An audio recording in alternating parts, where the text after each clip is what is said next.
اعوذ باللہ من الشیطان الرجیم بسم اللہ الرحمن الرحیم۔ شروع اللہ کے بابرکت نام سے جو بڑا مہربان اور نہایت رحم کرنے والا ہے۔ پیارے دوستوں، السلام علیکم۔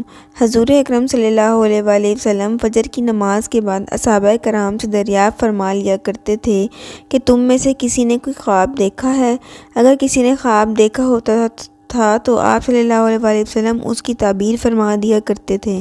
چنانچہ ایک مرتبہ جب آپ صلی اللہ علیہ وآلہ وسلم نے صحابہ رضی اللہ عنہ سے دریافت فرمایا اور کسی نے بھی خواب کا تذکرہ نہ کیا تو حضور اقدس صلی اللہ علیہ وآلہ وسلم نے ارشاد فرمایا کہ آج میں نے ایک خواب دیکھا کہ دو آدمی میرے پاس آئے ہیں جو میرا ہاتھ پکڑ کر مجھ کو ایک مقدس سرزمین کی طرف لے کر چلے گئے ہیں۔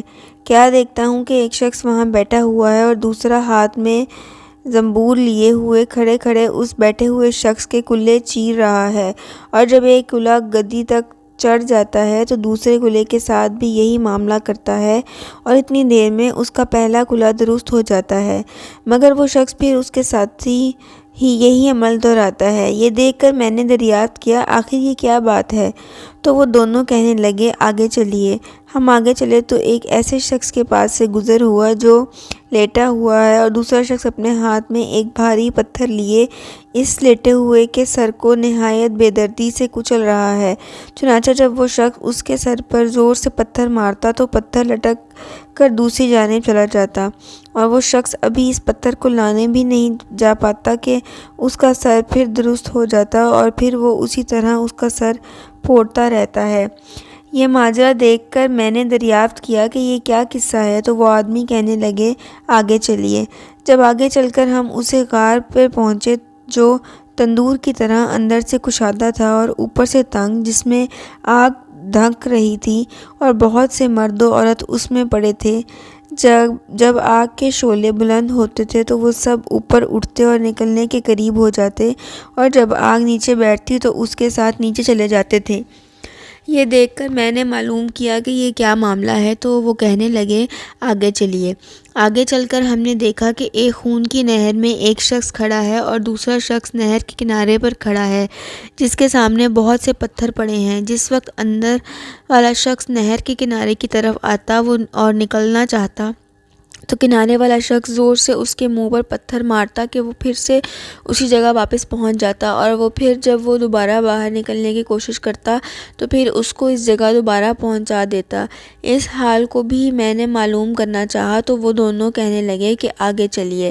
آگے چل کر ہم نے ایک ایسے سرسبز و شاداب باغ میں پہنچے جس میں ایک بہت بڑے درخت کے نیچے ایک بوڑھا آدمی اور بہت سے بچے بیٹھے تھے۔ اس درخت کے قریب ایک اور شخص بیٹھا ہوا تھا جس کے سامنے آگ جل رہی تھی جس کو وہ مزید بھڑکا رہا تھا۔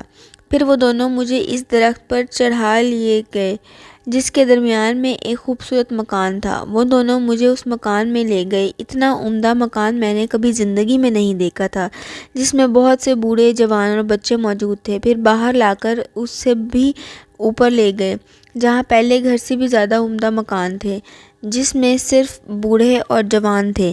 اب میں نے ان دونوں سے کہا تمام رات مجھے لیے پھرتے رہے ہو، آخر ان اسرار کے حقائق سے بھی تو آگاہ کرو۔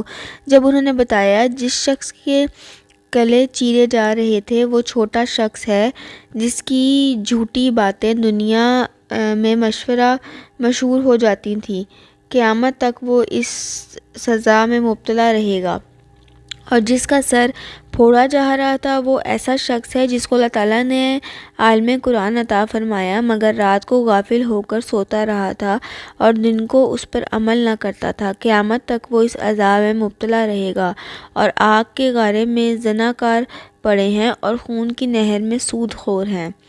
پھر انہوں نے بتایا کہ ہاں وہ بہت بڑے میاں جو سرسبز درخت کے نیچے بیٹھے تھے وہ حضرت ابراہیم علیہ السلام اور ان کے گرد لوگوں کے نابالغ اولاد، اور اسی درخت کے قریب جو آگ دھونکنے والا شخص جو آپ نے دیکھا تھا وہ مالک دروغہ دوزخ ہے، اور درخت کے اوپر والا وہ پہلا گھر جس میں آپ داخل ہوئے تھے عام مسلمانوں کا گھر ہے اور دوسرا شہیدوں کا۔